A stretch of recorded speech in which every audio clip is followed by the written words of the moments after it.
Hello, and welcome to another episode of YSU Jazz Alumni's Spotlight On series. This series is designed to put you back in touch, more or less, with some of the people you knew during the YSU Jazz program. Well, maybe you didn't know them and you're still curious about what they've been doing, and that's what we try to accomplish with this. My name is Bill Bodine, and I'm proud to have been one of the founding fathers of the jazz program at YSU, along with Phil Wilson and Tony Leonardi. I'm also equally proud to be part of this YSU Jazz Alumni Association. Our goal is to reach out to YSU Jazz Alumni. We feel like family. We love being together. I notice that whenever we happen to get together. Our goal is just to reach out and get back in touch with you, see what you're up to, see what you want to do, see if you want to get something together sometime. So if you get a chance, get in touch with us via their Facebook page that we have for YSU Jazz Alumni. Okay? For tonight, we're going to visit with Dave D'Angelo, great saxophonist. He was on Buddy Rich's band. He spent 25 years in New York playing the Broadway shows, which is really a tough gig. And now he's in Athens, Georgia, as Director of Jazz Studies at University of Georgia. I'll let him tell you all the details, okay? So right now, let's move over to Dave's place and hear what he's been up to. Hey, Dave.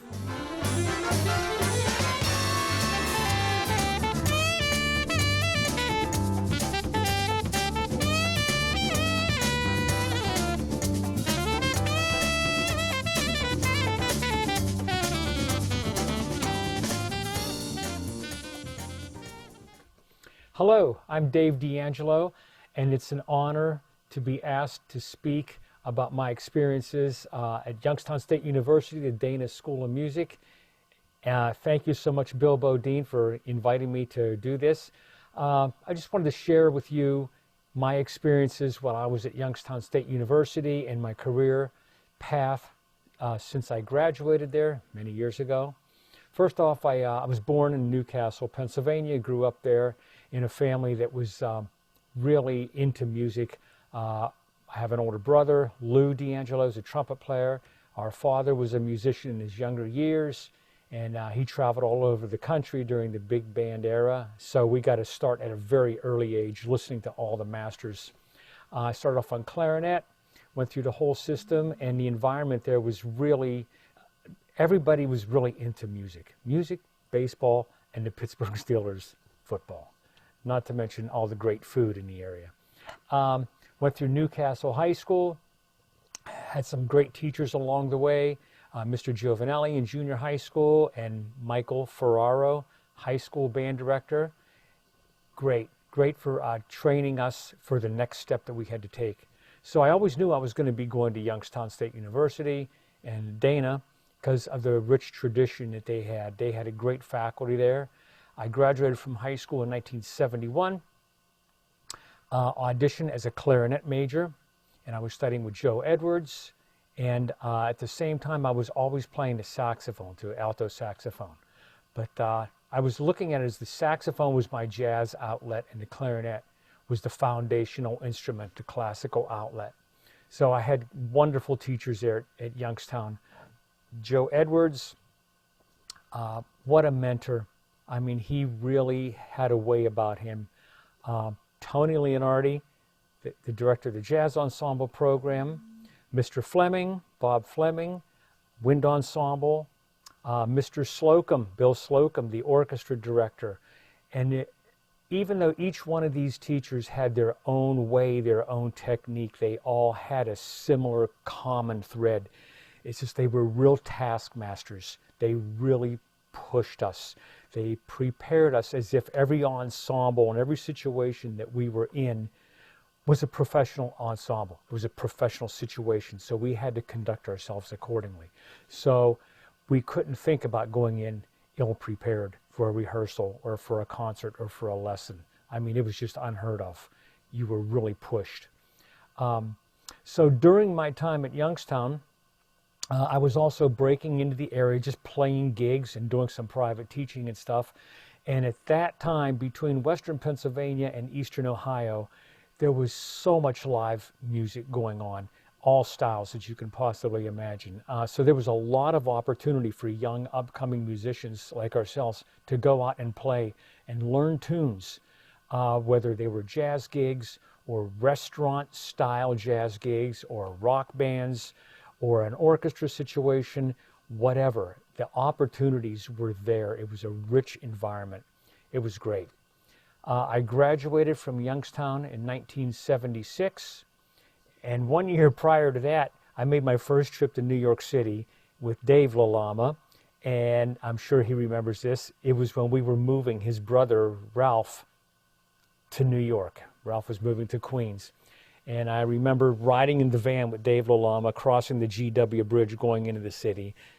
And we were both completely taken by it. We knew right then and there, this is the place that we wanted to ultimately be. So a few years later, I actually took the big, bold step to actually move there. But in the meantime, I was always taking a bunch of trips, short trips to New York City to get acquainted with other musicians from Youngstown. Glenn Wilson, Jim Masters. We were always taking trips back and forth and just going to the clubs, listening to music, trying to meet people because we knew we were all ultimately going to be there. So it was in 1979 I auditioned for the Manhattan School of Music for grad school clarinet major. I was accepted, and I was studying clarinet with Peter Semenauer. He was the associate principal clarinet with the New York Philharmonic, and it was an incredible experience. The Philharmonic at that time had to program every Thursday morning. Students of musicians in the orchestra could go there to Avery Fisher Hall and observe the Philharmonic's rehearsals. So every Thursday morning I would be at Avery Fisher Hall at like 8:30 in the morning, sitting there being completely awestruck by one of the greatest symphony orchestras on the planet. It was an unbelievable experience. So also the excitement of living in New York at that time. So I was into my second semester at the Manhattan School of Music, and I had an assistantship working in the music theory office.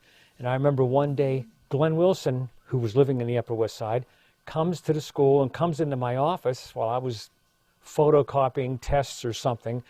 And he said, Buddy Rich's band just returned from England and the second alto player left the band. The gig is open. Do you want it?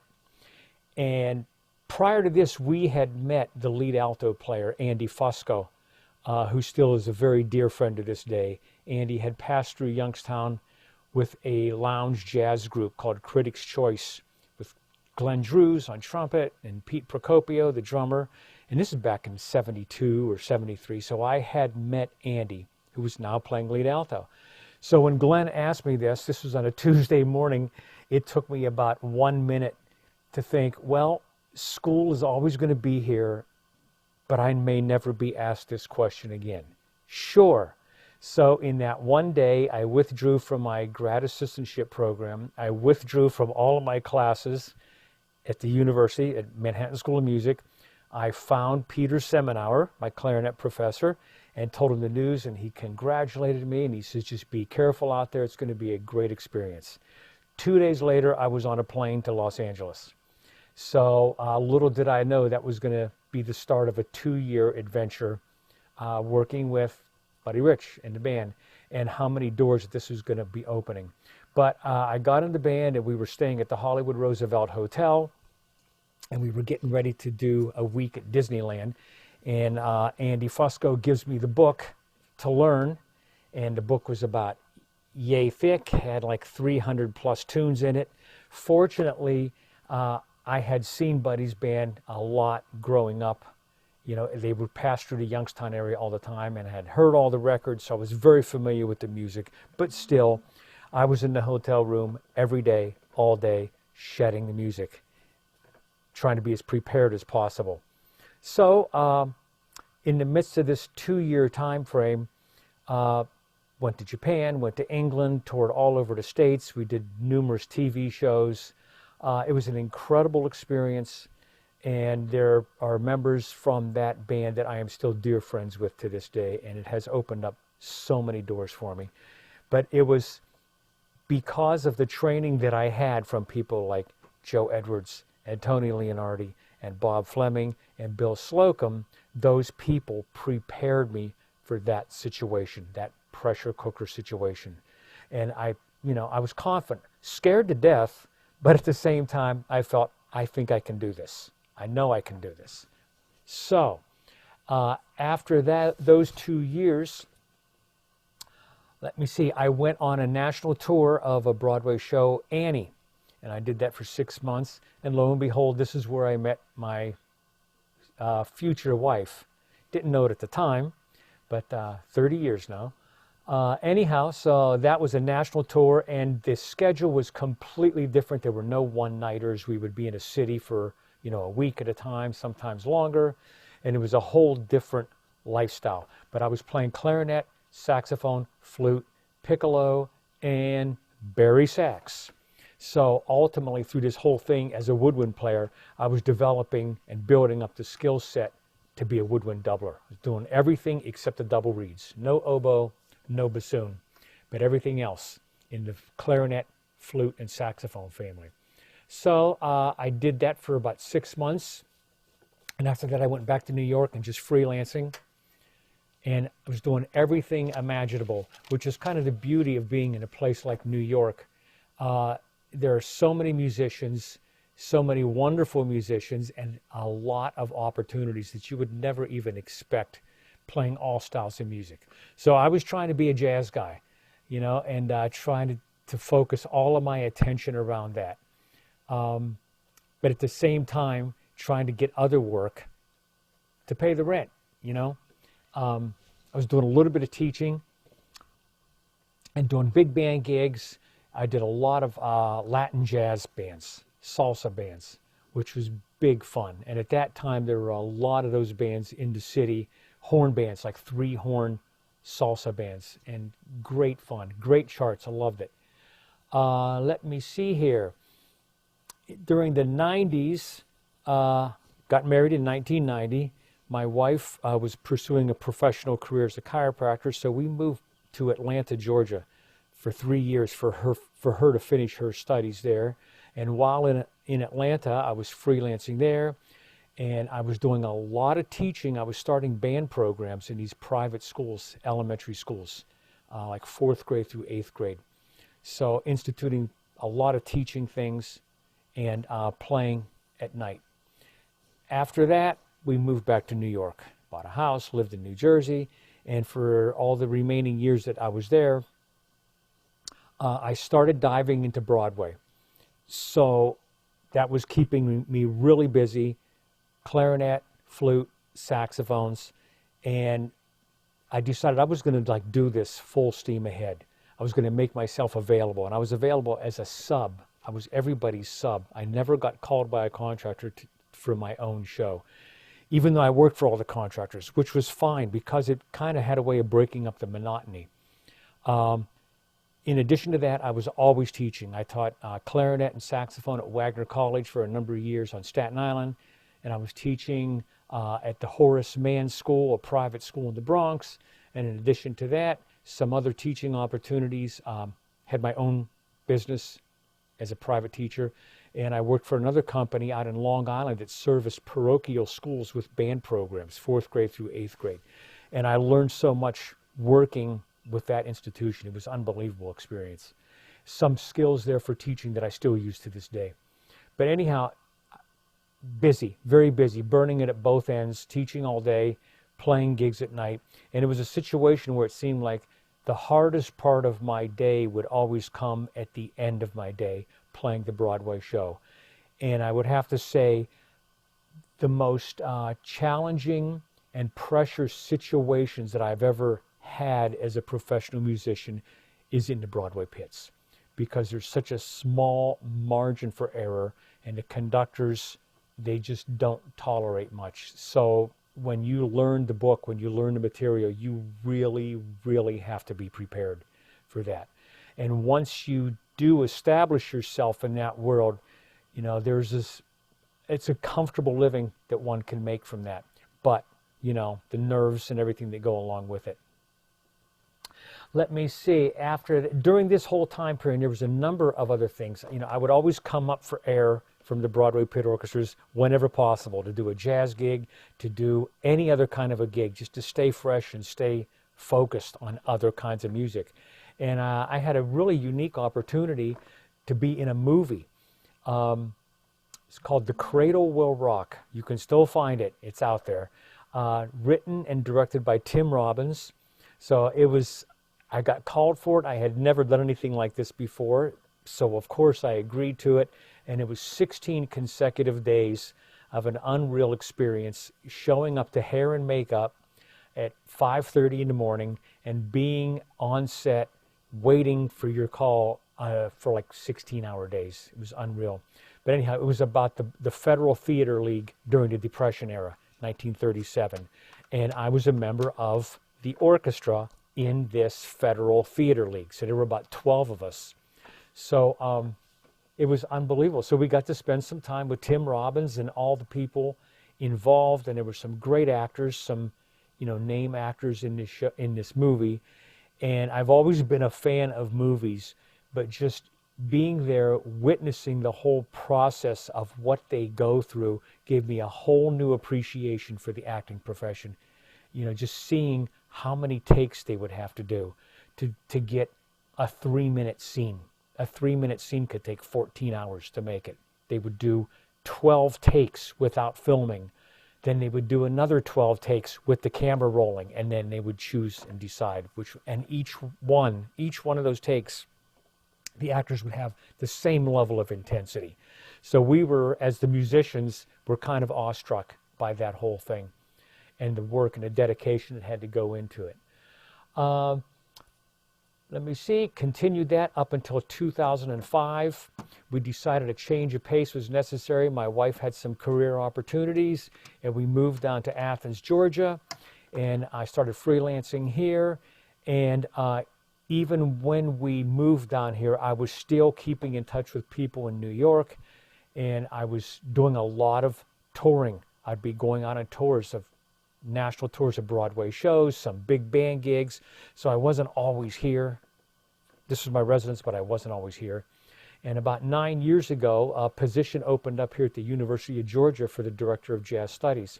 So I applied for it, and I won the audition, and I've been here ever since. And it's a great situation. Great faculty, full-time faculty. There's like 67 full-time faculty here. So I have the jazz program, 2 big bands, combos, improv, private applied lessons, a variety of things. I've taken students on field trips to New York, to the clubs, and to hear players up there, hear the Philharmonic. Have some other travel plans, whenever things are safe to get it done. And there are certain things that I always stress with my students that I currently have, and I'm just using my own experiences with them. I have a number of students that are multi-instrumentalists, and I really encourage that. There'll be like a trumpet major or a cello major or whatever, but they also play piano. They also play electric bass, and I strongly encourage that. And a lot of them really have developed a certain level of tech skills as well. They are fascinated and really into the whole recording aspect of music and writing their own music. So the point I keep on driving home to them is the more skills that they can acquire at this point in time, the better chances they are going to have of surviving in this music industry, as opposed to just being focused on one thing. Not that being focused on one thing is a bad thing. We all have to take care of business on our one primary instrument, but you have to open up the doors, because we have an ever-challenging world around us right now, especially in the music industry. It's kind of a moving target. We don't know what things are going to be like outside of this, the pandemic. I think there's going to be a lot of positive going to be coming out of this. People are going to be starved for music, and musicians are certainly very hungry to be back to playing. So I'm confident that it's going to be a good situation. But we have to be patient and take this time to focus on what our goals are, what our aspirations are, and how we want to prepare for it. Just to kind of sum up what I've also experienced as a musician It seems like jazz was always the heart and soul to what I wanted to do. But it seems like the two things that always sustained me to making a living and supporting a family, it was always musical theater and teaching. Musical theater and teaching. Every aspect of teaching I've taught 4th grade, and now I'm teaching through the doctoral level in the University of Georgia. Students are students. Music is still music. The interest is there. It doesn't matter if it's a 12-year-old or a 25-year-old. So it's very enjoyable and very rewarding. I'm very thankful to be in this situation.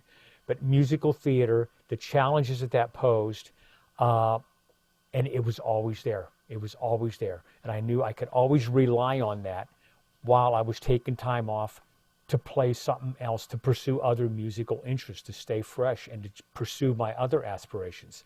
So